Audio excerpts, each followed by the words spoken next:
All right, let's do the Unit 1 test. So a ball is tossed straight up. Its height is given by this equation. And since it's given by negative 4.9, that's half of 9.8, and 9.8 is the acceleration due to gravity if you're in the meters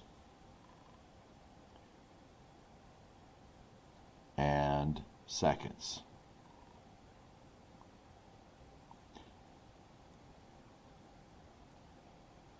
So the negative 4.9 tells us that we're in the metric system, and so the answer for the units for time has to be seconds, and the units for the height has to be meters. If we were in the English system, this would have been negative 16. Okay, so we know the units. And this is the height, and so this will be in meters.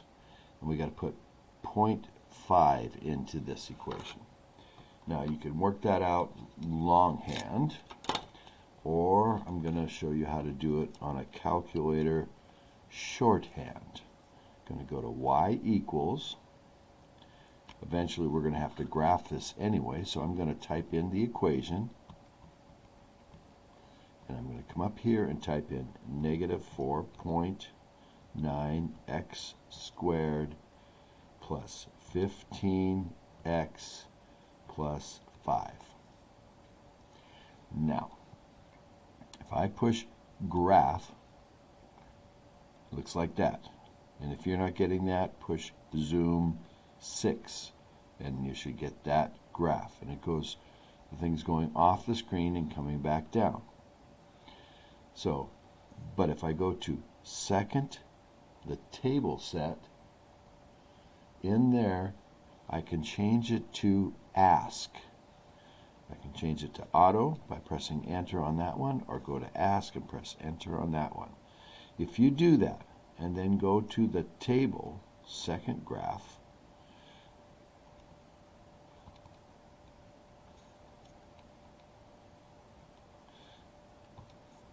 it allows you to put in whatever x value you want. And my x was the t, so I can put in 0.5, and it will tell me 11.275. So the height at 0.5 equals 11.275, and height is measured in meters. And the height at 1, enter, is 15.1. That's 1.0 seconds, is 15.1 meters. So it's going up between 0 and 1. Something underneath my paper. There we go. This says, find the time when the height is 10. Well, it's got to be smaller than 0.5. And if we look at this graph, it got up to 10, and that's my highest y, somewhere here in between 0 and 1 second, and then it came back down. It went up and came back down. And if I want to see that, I would push window and make it look a little higher than 10, maybe 20 meters high. Graph. There it goes up and down. And if I want to know when it's at 10, I can go to y equals and write another equation that's 10 high all the time. And if I graph that, I see where they cross. Now, if you type those two equations into Desmos, you can just tap on those points and it'll tell you what the coordinates. On the calculator, you have to go second, calculate, where do those graphs intersect? Number 5.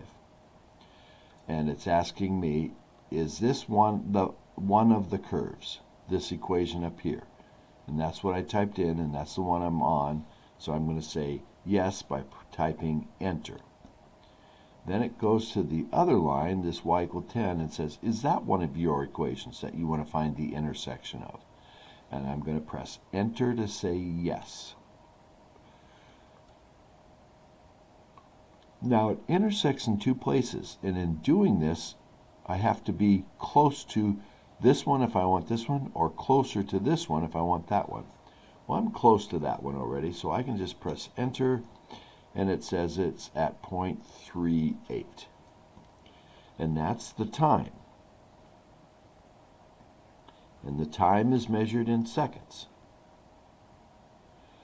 So 0.3 seconds after this ball was tossed up, it's at 10 meters high. It continues up and then it comes down and it's at 10 meters high at a later time. And I can go second, calculate the intersection, that's number 5. It says, is that one of the equations? Yes. Is that one of the equations? That red? Yes. And then, what's my guess? Now I need to be closer to that one so it'll find that answer. And it says it's 2.68.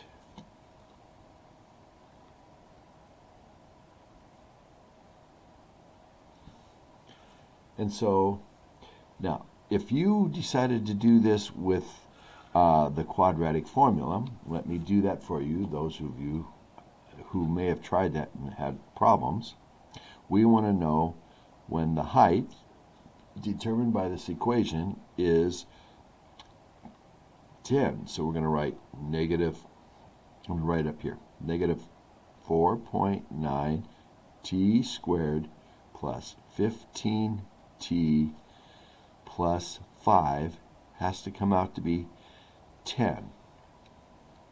To use the quadratic formula, it has to be equal to 0, so I'd have to subtract 10 from both sides, and I get negative 4.9 t squared plus 15t minus 10 from both sides. That makes that minus 5. So in my quadratic formula,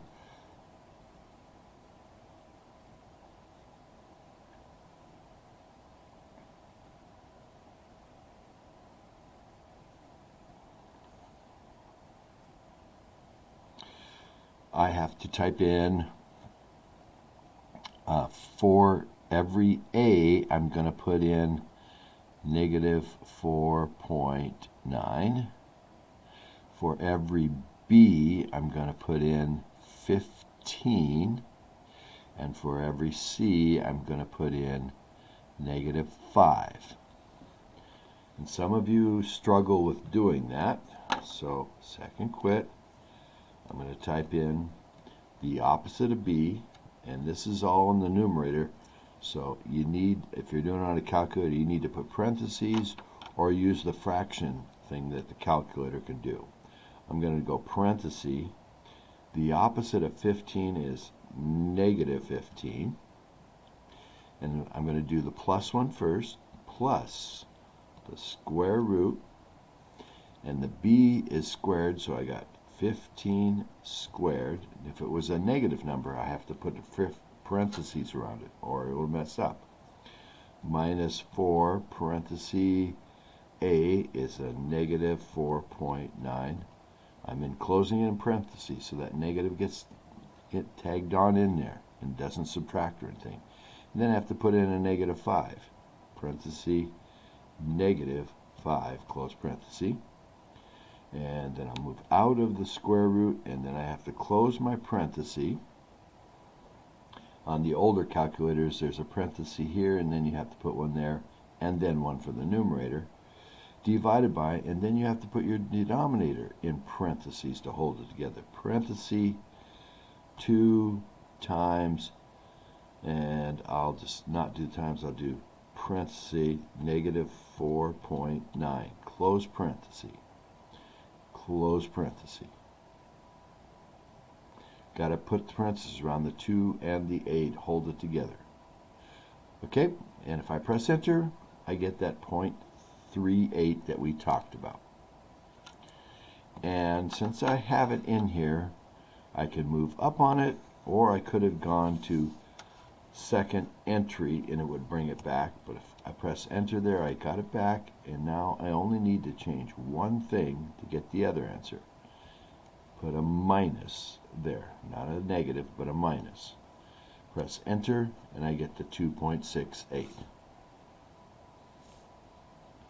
So there's the two ways to do it with the quadratic formula, or the way to get the two answers with the quadratic formula. There are other ways. Okay. Explain the meaning of what you just found. Well, I've been saying it, but I'm going to explain it now. So this, on the way up, it reaches 10 meters, and on the way down, it reaches 10 meters again. At 0.3 seconds, the ball reaches 10 meters high on the way up, and at 2.68 seconds the ball falls back down to 10 meters high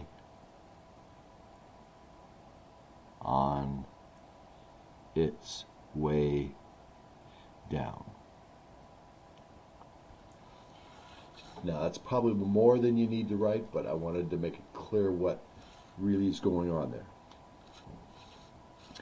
Now, this we calculated is the height after 1 second. It was at a height of 15 meters. And this is the height after a half a second, which is 11.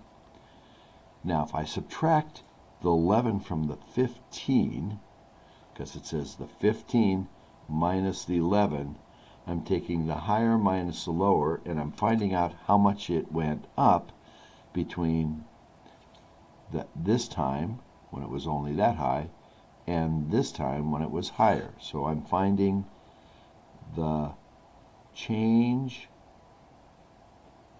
in height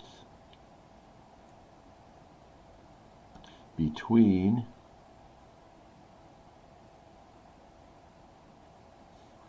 0.5 seconds and 1.0 seconds. And it's on its way up, if you want to add that. Okay. Number 2. Get these straight. The red car is the horizontal. To make that clear, I'm going to make it that line red. The blue car is the other line. So I'm making it blue, and I think that shows, not real well, but it shows somewhat. Determine the velocity of the blue car, so that's this line, at 10. 10's right in the middle. Come up here and come across. And this is 20, that's 40, 30's in the middle. Looks like that's the speed it started at. And it's a little bit more than that. Either 32 or 33 what? Feet, meters per second, per hour? Oh, it's miles per hour. Okay? Determine A of 30, the acceleration of 30 of the red car. Well, the acceleration is a change in velocity. It's the slope. Now, if you don't recognize that as a slope of 0, you can calculate it. Pick 2 points on the line, like here, which is 0.40, and here, which is 20.40, and you find the change in y. So how much did the y change? Went from 40 to 40, it changed 0. Over the change in x, it went from 0 to 20, so that's a change of 20. The y was in meters, no, the y was in miles per hour. The 20 was in minutes. So we get 0 miles per minute, miles per hour, per minute. It's not changing its speed all the way along. Determine the distance after 60 minutes of the red car. The red car is going constantly 40. If you're going 40 miles per hour, in 1 hour you would go 40 miles. So, if you go 40 miles in 60 minutes, 40 miles, 60 minutes, that's 1 hour, 40, it would go 40 miles. Describe what the intersection of the two lines, it's significant. What does it mean? Well, these graphs are the velocities. So if the velocity of the blue car is the same as the red car, so both cars are traveling at, and that speed is 40 miles per hour after, and this looks like about 50.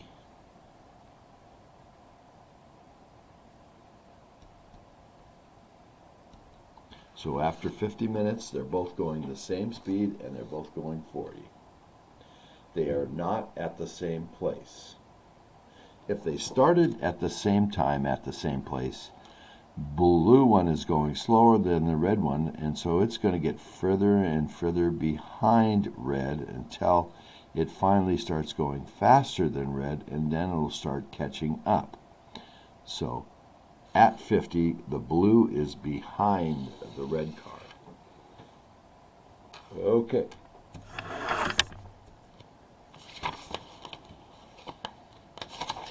Number 3. Let's really get close at this. When you're doing this, you want to measure spaces, not marks.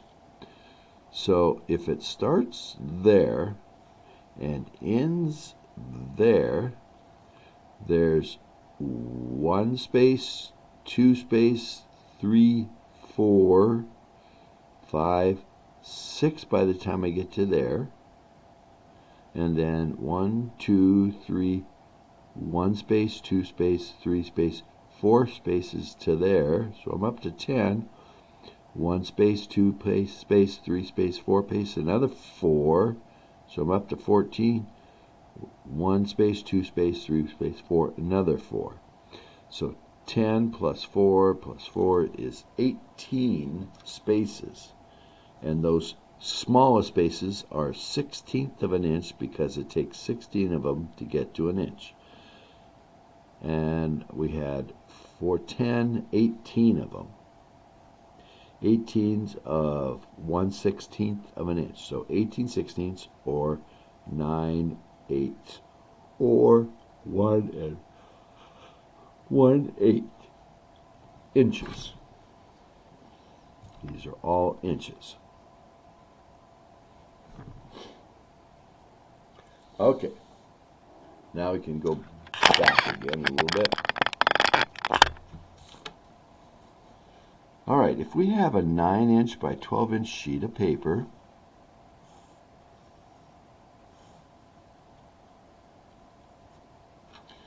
and we're folding it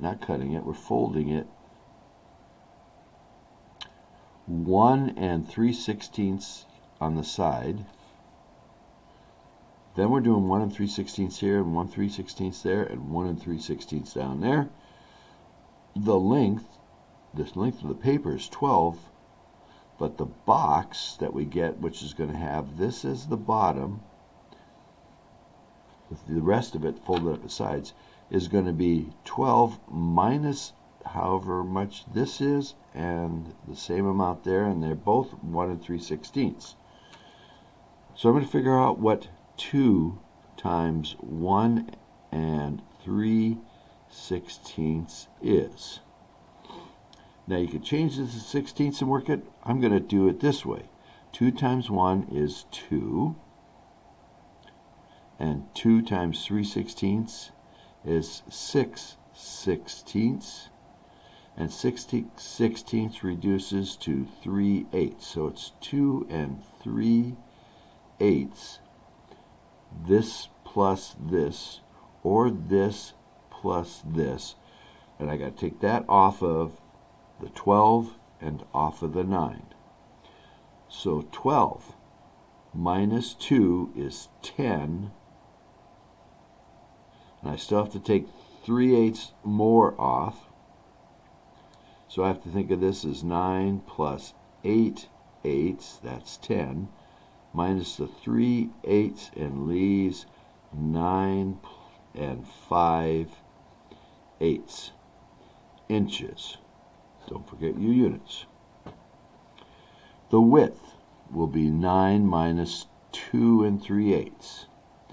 So 9 minus 2 is 7, and to subtract 3/8 I have to borrow, so it's going to be 9, 8, 7, 6 5/8, doing the same kind of math as we did here.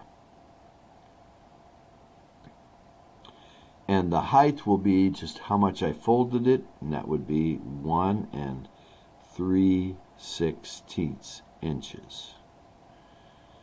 The volume is length times width times height, so it's going to be 1 3/16 times 9 5/8 times 6 5/8,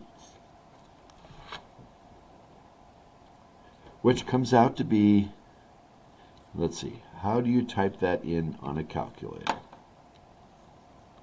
There's several ways to do it. I'm just going to clear all this, and I'm going to parenthesis 1 plus 3 divided by 16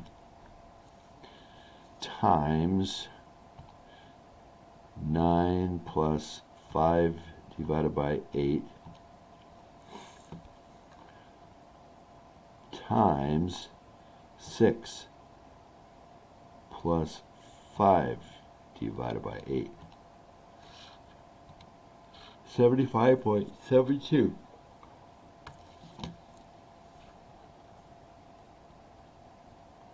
And that's inches times inches times inches, which makes inches to the third, or cubic inches, whichever way you want to write that. Okay. Write a formula for what we just did. Well, we said the volume, depending on how much we fold it, depending on the x, is going to be that amount that we folded it times the long side minus twice the length height of the fold, minus x and minus x, and also the other direction, the width, minus twice the fold twice, the fold amount that we're folding up. And there's a formula for the equation. And now we're supposed to use technology. So we're going to pull this out. We're going to go y equals, and clear what we had in here, and go x parenthesis 12 minus 2x, close parenthesis, open parenthesis, 9 minus 2x, x is right there, close parenthesis, and if I push graph. It goes up, comes down, and goes up. And if I want to see the top, I would look higher in my Y-max by pushing the window button and go higher. Let's go to 50. And if I'm going to do that much, I'm going to make the marks only at every 10. And I didn't go high enough, so I better go to 100. So it went up, it came back down, went up. With the technology, determine the x that yields the maximum. So I want to know the x coordinate for that point there. So I'm going to go second, calculate the maximum, and it's somewhere between, for the x, it's somewhere between 0 and 5. So I'm going to press, just going to press the number. 0, enter, 5, enter, because it was asking me my lower and upper bounds. So you notice it marked out. It's saying, okay, I'm going to look between these two places you said for a maximum. And it says, do you want to help me get closer to start with? And I think it's close to 2, so I'm going to press 2 for the guess, and then press enter. And it says, no, it was 1.697. 1.697 what?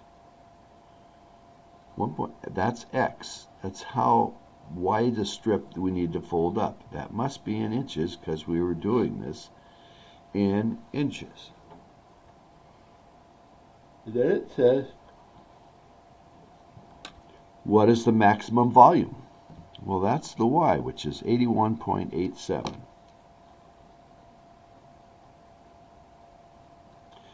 And that would be inches cubed, which is a bit higher than what my guess fold was of 1 3/16. So that's a higher amount. What do the x-intercepts mean? Well, you notice it crosses at 0, at 5, 4.5, and at 6, if you count the units. Crosses at 0, 1, 2, 3, 4.5, 5, and at 6. At 0, if x is 0, that means we're not folding up any side. So we don't have a box. No side folded up.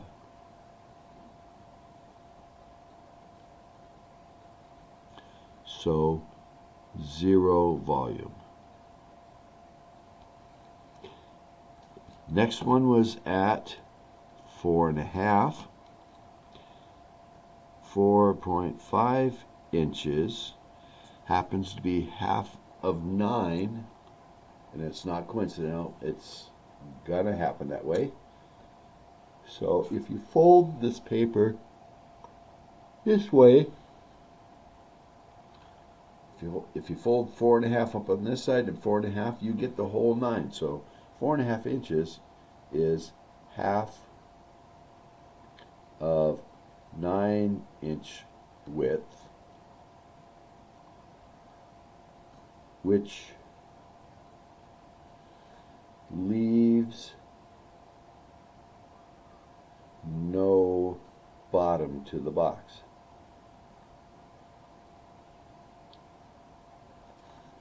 So there's no volume.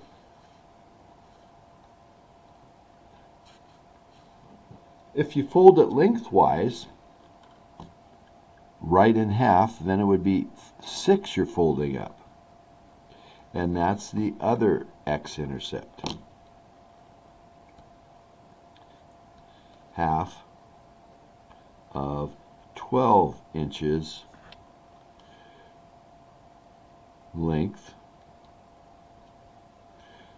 which again leaves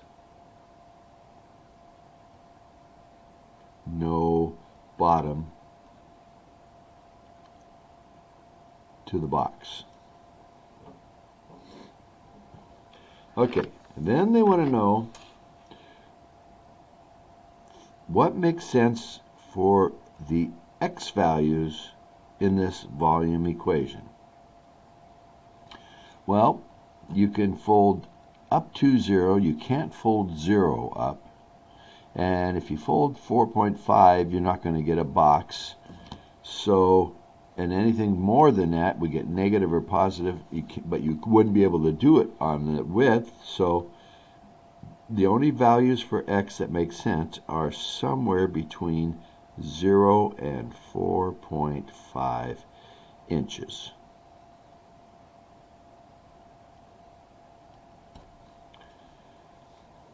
And for this situation, what's the range? Well, if we're only looking at this part of the curve, it's the only part that makes sense for this situation, then the lowest we could get is right up to 0. We couldn't get 0 unless we used 0 or 4.5. So we can get up to 0, as close to 0, and up to a height of, how high was that? Oh, over here, 81.87. So somewhere between 0 and 81.87 is our estimate for the range, how far up and down the part we're using we can use.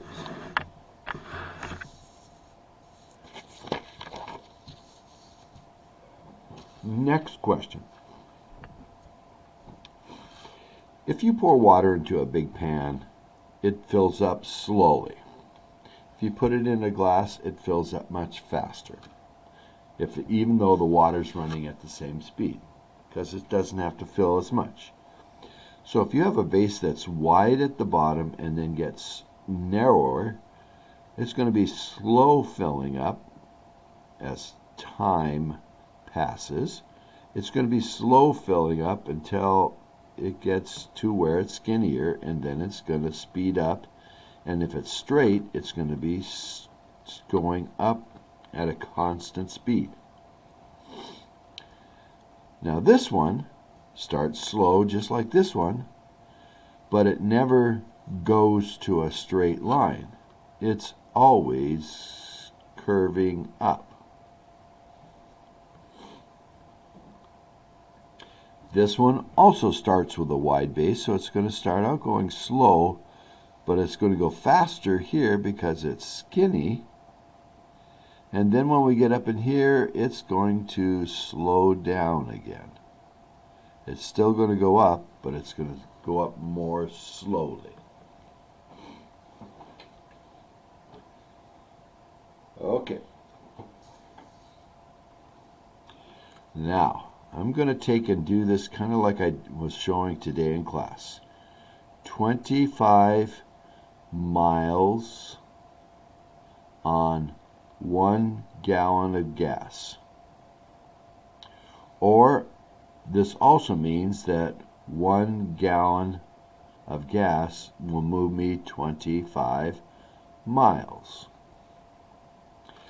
Now, if I use 25, it has to be times gallons, so they cancel, and I would be left with miles. So I would have to multiply this by gallons, and I would get the miles, which I called distance in this.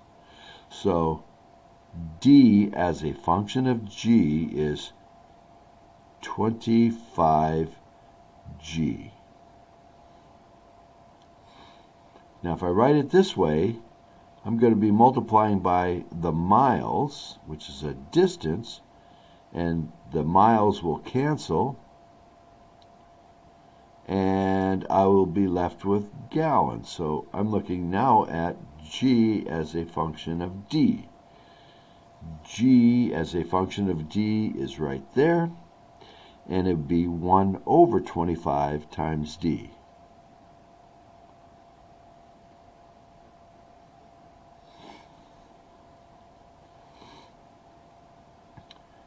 Okay, now, I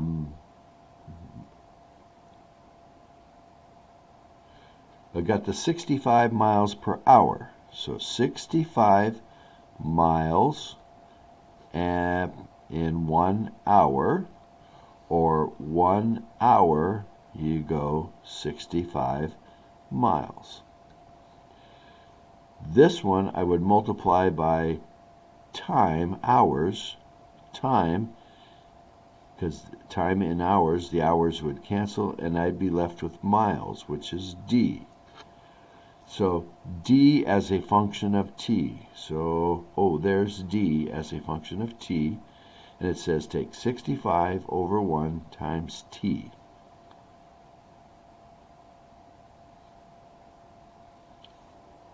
I left the over 1 off. This one, to get the miles to cancel, I'd have to multiply by miles, which would be a distance. And the distance would be measured in miles. The miles would cancel, and I would get hours left, which is a time. So if I have t as a function of d, which is the first one, I'm going to write 1 over 65 times d.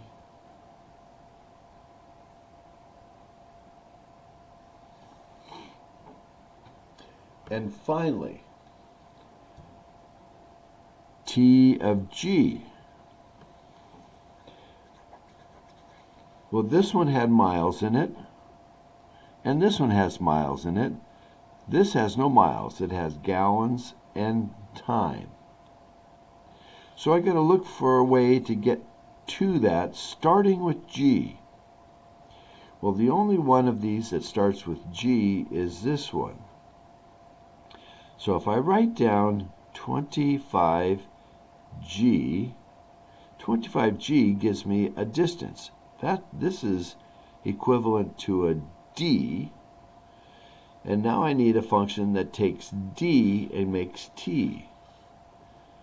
Takes d and makes t. I put d, this, in place of the d, so I got to take this times 1 over 65, and that will tell me that one. Okay. The last part here. I'm going to type in, I don't want that stuff inside the square root to be negative, so I'm going to just go to y equals and type in x plus 4, just as it says, and I'm going to graph, and I'm going to go zoom 6 so I can read it better. And at negative 4, this is 0. Check it. Negative 4 plus 4 is 0. Yes, it is. And after that, putting x like minus 3 or 2 or 1 or 0, 1 or 2 or 3, the inside is positive, and square root of positives is great. But if I put numbers smaller than negative 4, like negative 5 or 6 or 7, negative 5 plus 4 is negative 1. Can't do the square root of it. So the x values that I can use in here are when this line is positive above the x-axis, and that's from x being 0 up. And I can make it be 0, so I can go from negative 4 on to infinity, and the graph will be positive, and I can take the square root of it. This one, the only thing I can't use is positive 5, because it gives me division by 0. So I can say I can use from negative infinity up to 5, union from 5 to infinity, or I could say all reals except 5.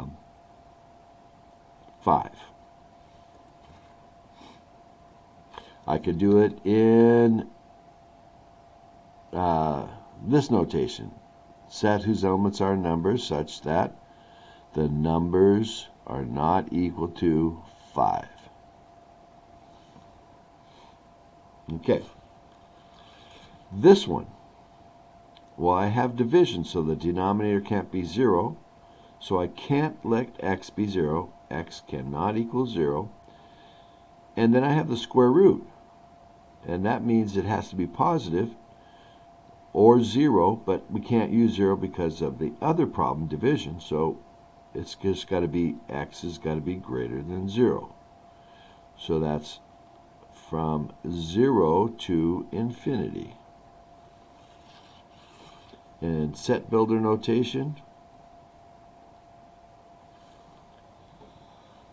Okay.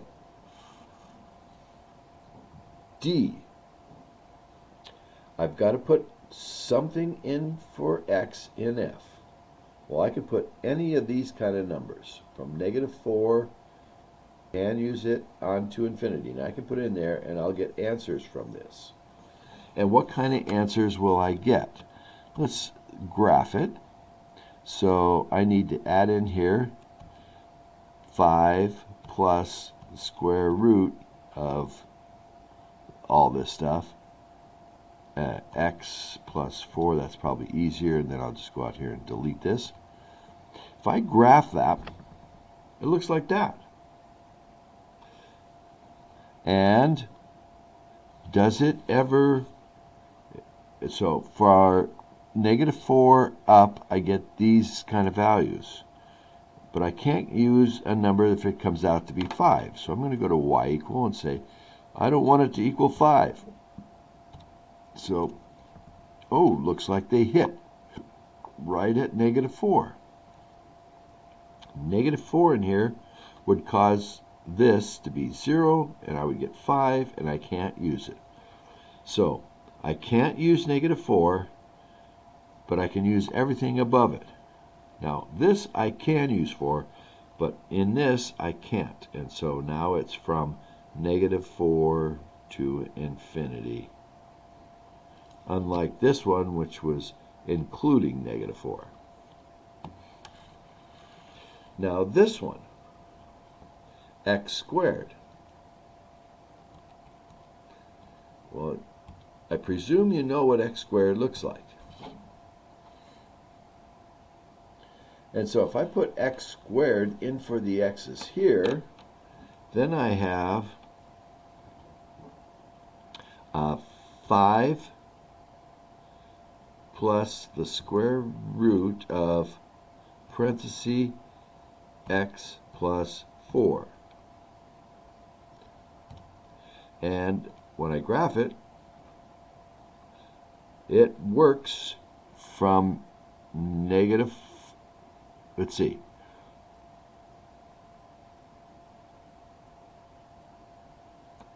didn't say, oop, what did I do here? Oh, I didn't put the x squared in. That's what I didn't do. There we go. So I got to put the square on that. So second insert square. Got to put the x squared in there. Now graph. There's the first one. And I get a curve here. And if I even look up further or look out, zoom out, enter, enter. This exists for all x's. And that's because if I put a number in for x squared, I get a positive number. And a positive number plus 4 is always positive. So it's not going to cause any problems in that square root, squaring a number first and then putting it in. So I can use all real numbers.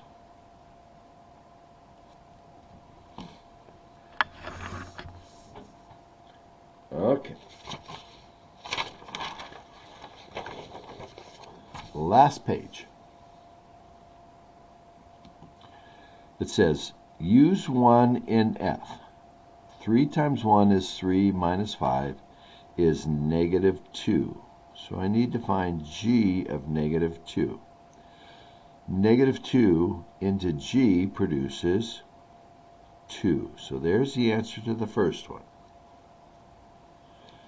This says put -2 into h. So -2 into h is 1. It says to subtract, and then it says put -2 into g. So -2 into g is 2. And if I subtract, I get -1. This says put something in for x so that you get 3 out. Well, if I put in 0 into k, I get 1. If I put 1 in, I get 2. If I put 2 in, I get 3. So the x must be 2. That gives me a 3. This one says put 0 into G and I get 1. If I put 1 into F, I get 3 minus 5, negative 2. If I put negative 2 into H, negative 2 into H gives me 1.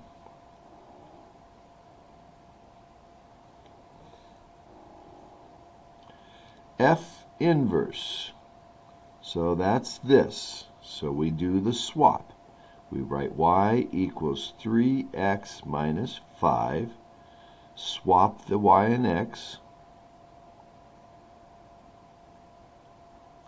Solve for y. So we don't move the 3 first, we move the 5 first. It's add 5, or subtract 5, so we add 5 to both sides. And we get x plus 5 equals 3y. Now it's 3 times y, so we divide by 3 and divide by 3, both sides, the whole side.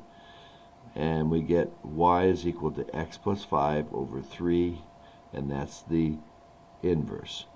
X plus 5 divided by 3. G inverse. First thing I should look and make sure G passes a horizontal test. And it doesn't. If I put 1 in, I get 0 and I get 2. So I get 2 different answers for plugging in 1. So it doesn't pass a horizontal test, so it's not 1 to 1, so it's no inverse.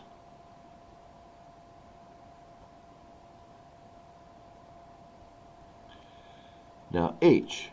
If I put different numbers in, I get different numbers out. There's no repeats, so there is an inverse, and I'll do it in the table like it has here, except the x's become the h, what h was.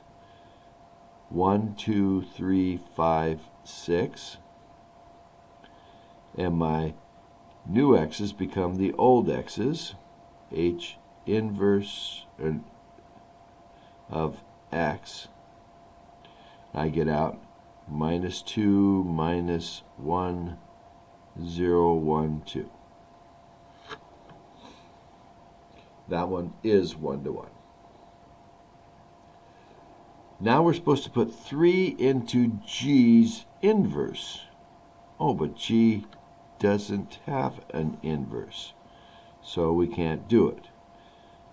However, some of you put 3 in and worked it backwards and got minus 1 and then put that into F. 3 times minus 1 is negative 3 minus 5, or negative 8. I gave credit for that, but the actual answer is G doesn't have an inverse, isn't a function. Its inverse is not a function. And finally, the last problem. This point is negative 7, 1. So I have to graph 1, negative 7. This point is negative 1, 0. So I got to graph 0, negative 1, and connect that with a straight line. Then I got to graph, looks like it goes through a point here, like 0.5 minus 2. So I got to go to minus 2.5. And here it's 6 minus 3, so I got to go to minus 3, 6. So those connect with a straight line from here to there, and it's curved. It connects on this side, it connects smoothly, so on this it connects smoothly and curves.